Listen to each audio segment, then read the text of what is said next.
नमस्कार. तर सकाळचे 7 वाजलेत. आम्ही आमची बॅग पॅक केली आहे, बगीराला रेडी केलं आहे आणि थंबनेल बघून तुम्हाला कळालंच असेल की आम्ही कुठे चाललो आहे. चला तर तुम्ही पण येताय ना सोबत.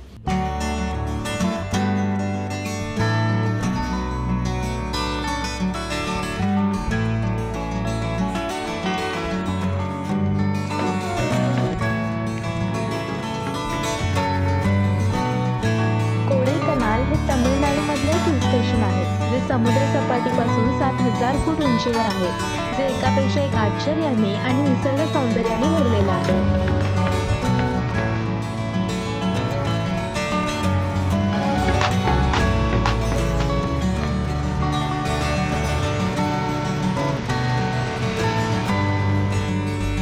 तर आम्ही मध्ये ब्रेक घेतला आणि आम्ही जेवढं कॅरी करता येईल तेवढं घरचं सामान कॅरी करतो, घरचं टिफिन कॅरी करतो, त्यामुळे ट्रॅव्हलमध्ये पोट बिघडण्याची भीती नाही राहत.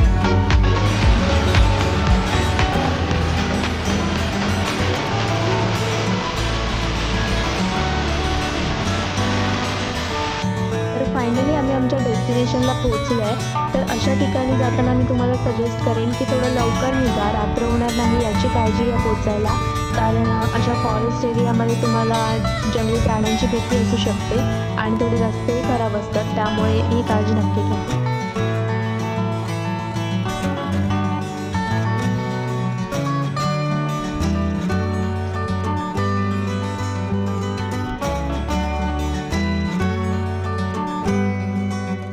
तर साधारण 1 वाजता आम्ही इथे पोचलो. छोटीशी झोप काढली मस्त आणि आता थोडी पोटाला ऊब देऊया, आहे ना. हे बाजूक बस मरे, वाटत बसलं.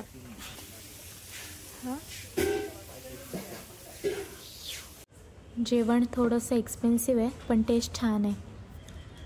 ही आहे मागची बाजू, इथे खुर्च्या टाकलेल्या आहेत, मस्त निवांत बसू शकता.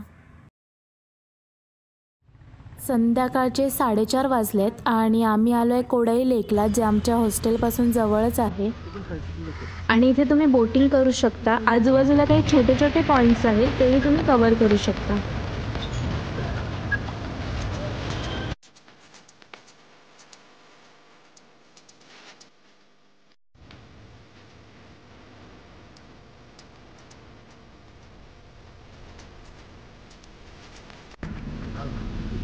तर आम्ही आता जातोय सायकलिंग करायला आणि इथे अशी डबल किंवा सिंगल सायकलिंगही तुम्ही करू शकता, जी 30-40 मिनिटांसाठी 100-150 रुपये चार्ज करतात आणि असं लेक व्ह्यू बघत बघत याचाही आनंद तुम्ही इथे घेऊ शकता.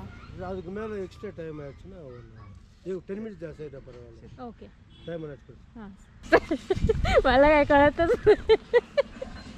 चालवचे का नाही चालवचे का नको.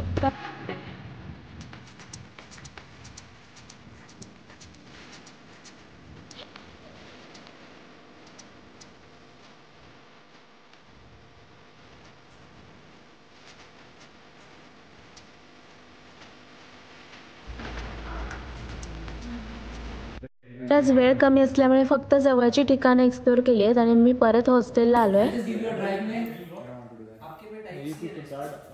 तर इथे राहायची एक गंमत म्हणजे तुम्हाला पूर्ण हॉस्टेलचा एक्सपिरियन्स येतो.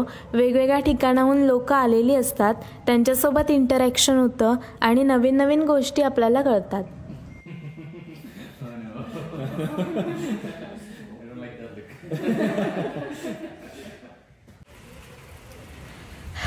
जास्त थंडी, बारीक बारीक पाऊस पडतोय आणि मध्ये बॉनफायर चालू आहे. इथे तुम्ही सोलो ट्रिपलाही नक्की एन्जॉय करू शकता, कारण तमिळनाडूसारख्या ठिकाणी इथे हिंदीचाही लांब लांब संबंध नाही आहे.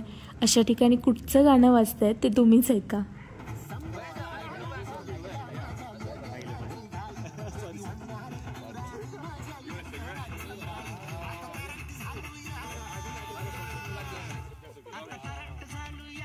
आता आम्ही चाललो आहे विश्रांती घ्यायला, कारण उद्या उठून आम्हाला सगळे पॉईंट्स कव्हर करायचे आहे. So good night. Good morning. आज आहे दुसरा दिवस आणि इथे जी शांतता आहे ना ही सकाळची, त्याच्यात तर मी प्रेमात पडले.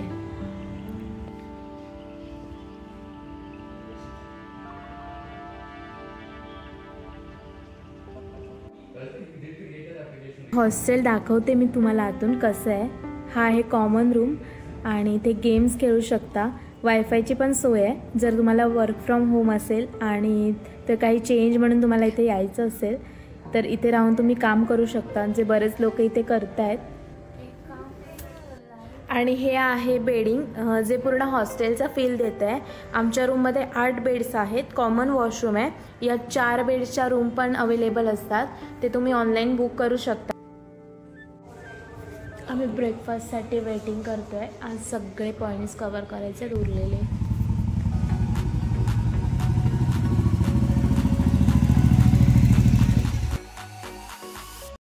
आम्ही आलोय सोलार ऑब्झर्वेटरीमध्ये। ही एक जुनी ऑब्झर्वेटरी आहे। इथे प्लाझ्मा सूर्याची जी प्लाझ्मा प्रक्रिया आहे ती प्रत्यक्ष दाखवली जाते। वातावरण ढगाळ आहे त्यामुळे दिसेल की नाही माहीत नाही।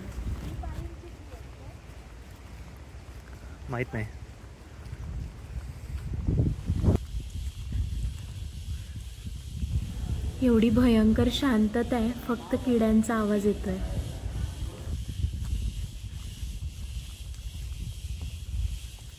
इथे कुठच्याच बॅकग्राऊंड म्युझिकची गरज नाही आहे। इथे निसर्गाची छान कुजबूज चालू आहे।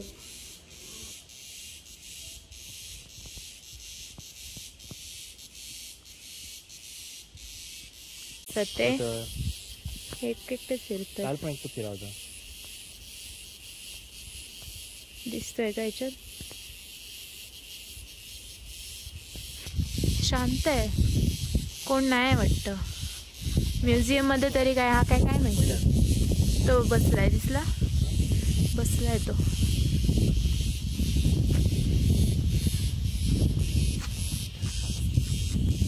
जायचं जवळ खाली नको जायचं, जवळ बोटात घालतो। तिथे सगळं शूट करणं अलाउड नव्हतं। काही छोट्या छोट्या क्लिप्स आहेत।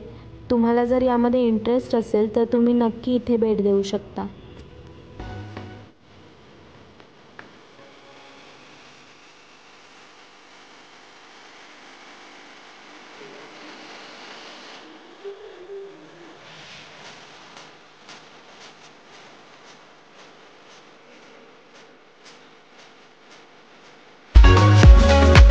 शांतता आणि एकटेपणाची दुर्मिळ अनुभूती देणारं निसर्गप्रेमींसाठीचं हे ठिकाण। हे आहे पाईन फॉरेस्ट। पाईन वृक्षांमधील पायवाटांवर घोडेस्वारीचाही आनंद घेता येतो।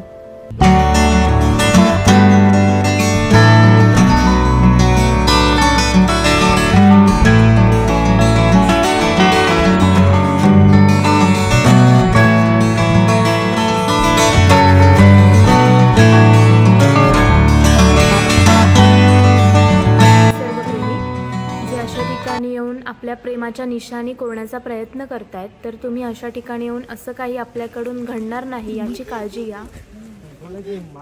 आता आपण चाललोय डेव्हिल्स किचनमध्ये। ज्यांना आव्हानात्मक भटकंती आवडते त्यांच्यासाठी हे ठिकाण एक अड्डा होता। या ठिकाणी चित्रित झालेल्या गुना या तमिळ चित्रपटानंतर या जागेला आणखी लोकप्रियता मिळाली।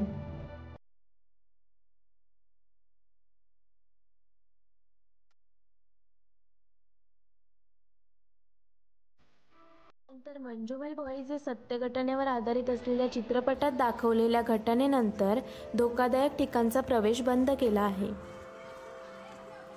सुंदर पाईनच्या जंगलातून चालत आल्यावर इथे लेण्यांपर्यंत पोहोचता येतं।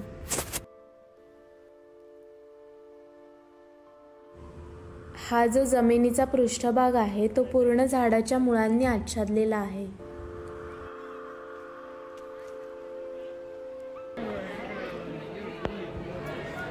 या काही केव्ज आहेत ज्या तुम्ही बघू शकता, ज्या संरक्षित केलेल्या आहेत, पण याही एवढ्या खोल आहेत की खाली तळापर्यंत नजर पोचत नाहीयेत।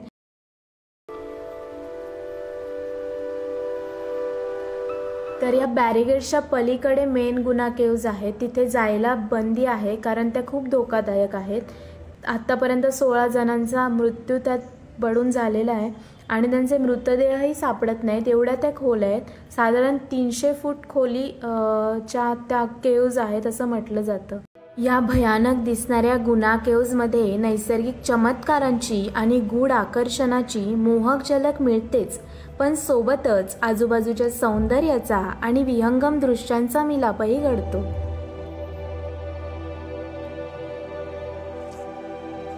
तर आता आपण चाललोय डॉल्फिन नोज व्ह्यू पॉइंटला.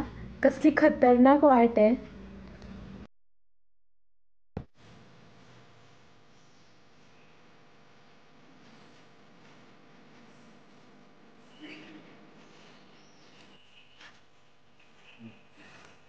अगदी आभासी वाटावी अशी ही वाट आहे. अगदी रोमांचकारी, अथांग रूप आणि निशब्द होऊन बघत बसावं असा हा नजारा.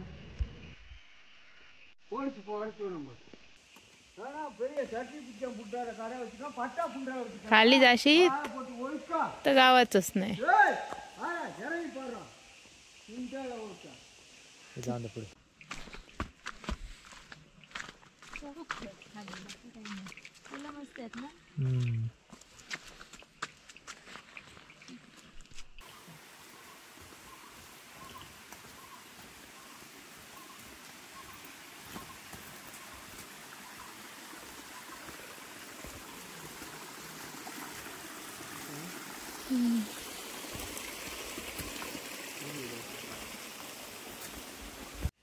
वांग आणि पोंग असं सांगले ना. मागची काय गेली आपल्या. नाही येत वाटतं. इथं मी चुकीच्या जागी आले काय. चुकीच्या ठिकाणी आले. येतात वाजता खरं काय. तर आम्ही डॉल्फिन पॉईंट शोधतोय मगाचपासून कुठे आहे. आणि इकडे इको पॉईंट सुद्धा आहे, तोही सापडत नाहीये. आणि गुगल मॅप पण चालत नाही इथे. आपण इकडे असो. इकडे इथे वरती. हां कुठे आहे मग खाली काय चाललंय ते. आपण कुठे जातो आपण. इको स्टार्टिंग पॉइंट. स्टार्टिंग इको पॉइंट. स्टार्टिंग पॉइंट इकडे आहे. इको पॉइंट कुठे आहे. जिकडे आपण आहोत तिकडे इको पॉइंट दाखवते. पुढे कुठे पुढे. हे मागे गेलो. आता आमच्या नशिबाने आणि गुगल मॅपने साथ दिल्यामुळे कळालंय की आम्ही खाली आलोय आणि पॉईंट्स वरती राहिलेत.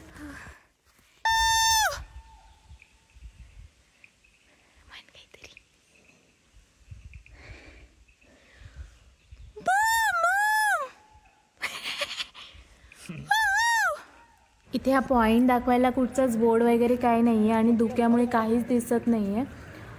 तर इथे बरेच लोक आमच्यासारखे फसून खाली जात होते. मला फायनली डॉल्फिन नोज पॉईंट मिळाला. ही सुंदर एक खडकाची नैसर्गिक निर्मिती आहे. इथून व्ह्यू दिसतात पण आज धुकं आहे.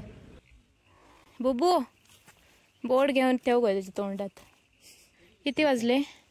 4:15 झालं. डॉल्फिनचा दात पडलाय बघ. हा बघ डॉल्फिनचं दात.